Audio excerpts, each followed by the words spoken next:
Assalamualaikum warahmatullahi wabarakatuh. Alhamdulillahirabbil alamin, asyhadu an la ilaha illallah, asyhadu anna Muhammadar Rasulullah sallallahu alaihi wasallam wa ala alihi wa ashabihi amma ba'du. Rabbi shrah li sadri wa yassir li amri wahlul 'uqdatam min lisani yafqahu qawli. Alhamdulillahirabbil alamin, alhamdulillah jazakumullahu khairan, alhamdulillah jazakumullahu khairan. Perkenalkan, nama saya Muhammad Sultan Abdul Aziz. Saya seorang mahasiswa Universitas Islam Sultan Agung Unisula. Untuk hari ini saya akan menyampaikan tentang tugas saya, yaitu tugas observasi pengamatan metode pengajaran guru. Adapun sekolah yang saya gunakan untuk observasi yaitu adalah Sekolah Dasar Negeri Karangmloko II. Sedikit profil singkat tentang SDN Karangmloko II, yaitu berdomisili di Dusun Tegal Harjo, Kelurahan Sariharjo, Kapanewon, Ngaglik, Kabupaten Sleman. Tahun ajaran 2024 tahun 2025 memiliki peserta didik sebanyak 150 anak dari 6 kelas. Peserta didik tidak hanya berasal dari warga sekitar, tapi juga ada beberapa dari luar daerah. Jumlah pendidik dan tenaga kependidikan sebanyak 10 orang, yaitu 1 kepala sekolah, 8 pendidik, dan 1 karyawan. Sejak tahun 2022 sampai 2024 membuat 2 kurikulum, yaitu kurikulum mandiri belajar atau K13 dan kurikulum baru, yaitu kurikulum operasional satuan pendidikan KOSP atau kurikulum mandiri berubah menyesuaikan dengan kondisi dan situasi. Adapun guru yang saya hubungi, saya wawancarai adalah rekan saya Bapak Muhammad Khairul Huda SPDI. Beliau adalah guru mata pelajaran dari PAI Pendidikan Agama Islam. Beliau memegang kelas 1 sampai kelas 6 SD. Adapun jumlah murid sampai 150, lama bakti selama 6 tahun sejak tahun 2019.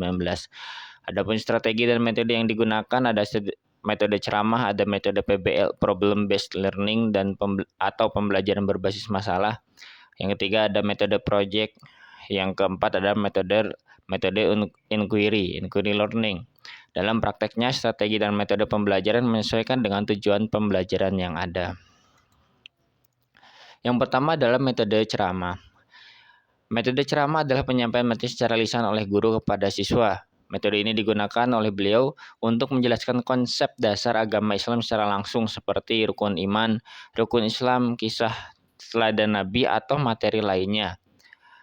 Yang metode ini efektif digunakan pada awal pembelajaran untuk memberi pengantar, namun tetap dipadukan dengan tanya jawab atau kegiatan lain agar siswa tetap aktif dan tidak bosan. Karena salah satu kendala dari metode ceramah ini, kekurangannya adalah bisa sering membuat murid-murid bosan ketika kita tidak bisa membawakannya dengan menarik. Yang metode PBL ini, Problem Based Learning atau metode pembelajaran berbasis masalah, ini adalah metode pembelajaran yang mengajak siswa untuk memahami materi melalui pemecahan masalah nyata. Dalam memberikan situasi dan atau kasus nilai-nilai Islam, lalu siswa diajak berdiskusi mencari solusi dan menyimpulkan nilai pelajaran. Seperti yang dicontohkan beliau Bapak Khairul Huda tadi, bahwa beliau pernah memberikan contoh siswa diberikan masalah bagaimana sikap Islam saat temannya bertengkar, dan nanti si anak-anak semuanya supaya bisa memberikan solusi-solusi bagaimana ketika itu semua terjadi. Nah, tujuan dari praktek ini adalah melatih berpikir kritis, kerjasama, dan penerapan ajaran Islam dalam kehidupan. Ada metode project.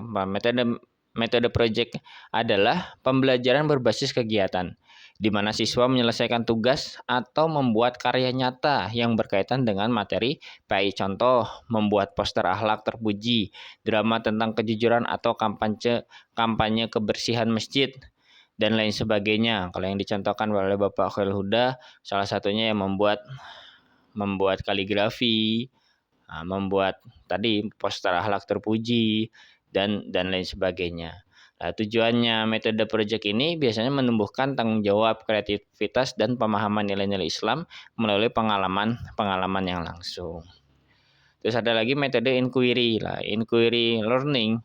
Metode ini cara belajar yang mendorong siswa untuk mencari tahu sendiri suatu konsep atau nilai dalam Islam melalui pengamatan, pertanyaan, dan penemuan.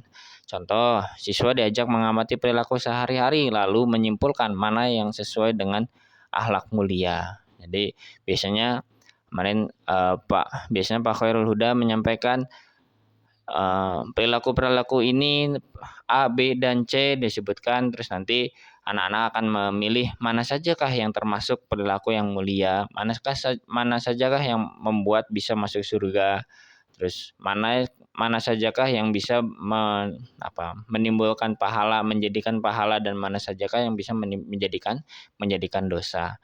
Nah, tujuannya metode inquiry ini mengembangkan rasa ingin tahu, keterampilan berpikir kritis, dan pemahaman ajaran Islam secara mandiri. Nah, kendala yang terjadi dalam kelas ternyata untuk kelas 1 sampai dengan kelas 3 SD masih ada beberapa anak yang terkendala dengan belum lancar membaca tulisan Latin ataupun bacaan Iqra. Sehingga ini akan menjadi sedikit menghambat ketika penyampaian materi yang harus digunakan dengan membaca tulisan Latin ataupun Iqra. Kendala yang kedua dalam kelas 4 SD sampai kelas 6 SD juga masih ada yang belum bisa membaca Al-Qur'an, sehingga sedikit banyak menghambat penyampaian materi pembelajaran Al-Qur'an. Pembelajaran Al-Qur'an ini menulis, membaca, dan memahami ayat. Dari kendala-kendala tersebut, solusi yang sudah dikerjakan adalah diberi tambahan jam pelajaran untuk siswa yang belum bisa baca tulis oleh guru wali kelas ataupun les membaca di luar sekolah. Khusus untuk anak-anak yang belum bisa baca tulis Latin terutama. Diberi tambahan dan juga les. Yang kedua, untuk kendala murid yang belum bisa atau belum lancar baca Al-Quran, ada program Sleman Religius, yaitu 1 jam pelajaran di hari Selasa dan Kamis untuk mengaji baca Al-Quran dan dibimbing oleh guru wali kelas atau guru PAI. Nah, ini rutin setiap Selasa dan Kamis untuk bisa memicu anak-anak yang belum lancar, yang lama-lama kalau bisa rutin ini bisa membuat anak semakin lancar. Kesimpulan dari observasi pada hari ini itu adalah strategi dan metode pembelajaran yang digunakan memang sebaiknya tidak dengan hanya 1 atau 2 metode saja, tapi bisa kombinasi metode. Seperti tadi diawali dengan ceramah, terus dilanjut dengan metode yang lainnya. Dengan variasi metode pembelajaran, maka akan mengurangi tingkat kejenuhan murid dalam belajar. Tidak semua materi cocok dengan semua strategi dan metode pembelajaran, maka sebagai guru harus menyesuaikan dengan target pembelajaran dari materi yang akan disampaikan dan menyesuaikan dengan metode yang akan digunakan. Materinya apa? Materi akhlak, ya cocoknya dengan metode apa? Materi dengan cerita Nabi, cocoknya dengan metode apa, dan lain sebagainya. Alhamdulillah, terima kasih. Alhamdulillah, jazakumullahu khairah, terutama kepada sekolah SDN Negeri Karangmoloko II yang telah berkenan, dan kepada rekan saya Bapak Muhammad Khairul Huda yang telah berkenan untuk menjadi objek observasi tugas saya pada tahun ini. Mudah-mudahan sekolahnya bisa tetap lancar, tetap jaya, dan juga semua bisa menciptakan generasi-generasi yang unggul, generasi-generasi yang kreatif, yang mandiri, yang berakhlakul karimah, dan tentunya alim dan faqih, mempunyai karakter yang luhur. Salah itu dari saya. Banyak kurang saya mohon maaf yang sebesar-besarnya. Assalamualaikum warahmatullahi wabarakatuh.